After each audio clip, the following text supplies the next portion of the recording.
ये है talks news network और आप देख रहे हैं पॉलिटॉक्स, राजनीति का कच्चा चिट्ठा। देश में हुए महाराष्ट्र और हरियाणा विधानसभा चुनाव के नतीजों की तस्वीर अब साफ हो गई है। महाराष्ट्र में भाजपा शिवसेना गठबंधन बहुमत के साथ सत्ता में वापसी के लिए तैयार है, तो वहीं हरियाणा में भाजपा को बड़ा झटका लगा है।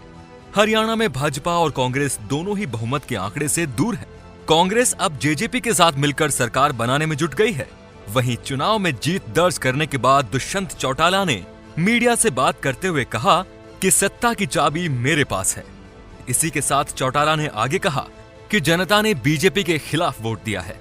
चौटाला के इस बयान के बाद अब कयास लगाए जा रहे हैं कि दुष्यंत चौटाला कांग्रेस के साथ जा सकते हैं।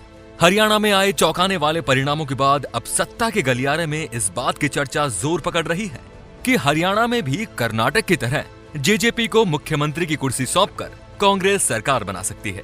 यदि ऐसा होता है तो जेजेपी अपने उदय के पहले विधानसभा चुनाव में ही सीएम की कुर्सी तक पहुंच जाएगी, जो कि अपने आप में बहुत बड़ी उपलब्धि होगी। एक साल से भी कम समय में जेजेपी ने हरियाणा की राजनीति में अच्छी खासी पकड़ बना ली है और वो अपने पहले ही चुनाव में 10 सीटें जीतकर निर्णायक भूमिका में आ गई है।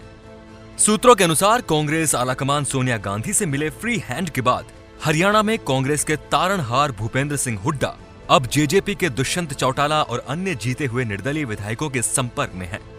आपको बता दें कि जननायक जनता पार्टी जेजेपी लंबे समय तक हरियाणा की राजनीति में राज करने वाली इंडियन नेशनल लोकदल से ही निकली है। जेजेपी नेता दुष्यंत चौटाला का संबंध पूर्व उप प्रधानमंत्री देवीलाल के परिवार से है। जननायक जनता पार्टी पिछले साल उस वक्त अस्तित्व में आई थी जब पूर्व सांसद दुष्यंत चौटाला और उनके भाई दिग्विजय चौटाला को इनेलो से बाहर कर दिया गया था। दुष्यंत चौटाला को इनेलो से बाहर किए जाने की बड़ी वजह चाचा अभय चौटाला के साथ उनके बिगड़े संबंध थे। जेजेपी प्रमुख दुष्यंत चौटाला ने उस वक्त राजनीति में कदम रखा जब इंडियन नेशनल लोकदल इनेलो अपने सबसे बुरे दौर से गुजर रही थी। हरियाणा में इंडियन नेशनल लोकदल को 2005 और 2009 के विधानसभा चुनाव में हार का सामना करना पड़ा। इतना ही नहीं, 2004 और 2009 के लोकसभा चुनाव में भी पार्टी का एक भी कैंडिडेट जीत दर्ज नहीं कर पाया। 2013 की शुरुआत में इंडियन नेशनल दल के मुखिया ओम प्रकाश चौटाला और उनके बड़े भाई अजय चौटाला को जेबीटी घोटाले में जेल जाना पड़ा।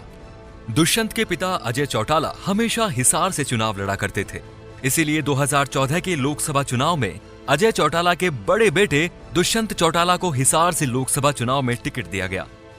25 साल की उम्र में दुष्यंत चौटाला ने जीत दर्ज की, बल्कि 16वीं लोकसभा के सबसे युवा सांसद भी बने। पॉलिटॉक्स ब्यूरो, हरियाणा। ये है टॉक्स न्यूज नेटवर्क और आप देख रहे हैं पॉलिटॉक्स, राजनीति का कच्चा चिट्ठा।